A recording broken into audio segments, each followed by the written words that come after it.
Isang street-level individual ang naaresto sa ikinasang buy-bust operation ng Bacoor City Police kung saan nasabat ang hinihinalang shabu at isang improvised firearm. Ang report mula kay Patrolwoman Priscel May Urbano.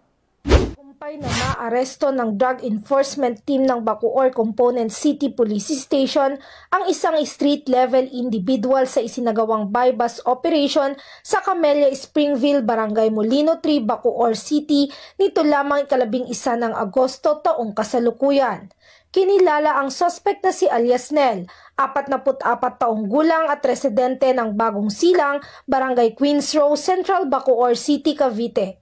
Isinagawa ang operasyon sa pakikipag-ugnayan sa Philippine Drug Enforcement Agency na nagresulta sa pagka-aresto sa suspect. Nasamsam mula sa kanya ang 2 piraso ng heat-sealed transparent plastic sachet na naglalaman ng hinihinalang shabu, 2 piraso ng 100 peso bill na ginamit bilang buy-bust money, at isang improvised firearms na may kargang 1 bala.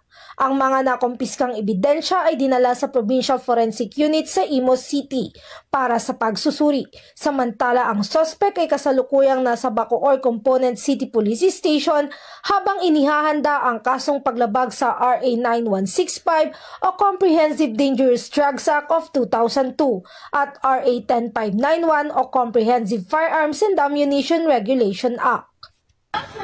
Mula dito sa PRO Calabarzon, ako ang inyong Police News Network Correspondent, Patrolwoman Priscel May Urbano, alagad ng batas, tagataguyod ng balitang pulis.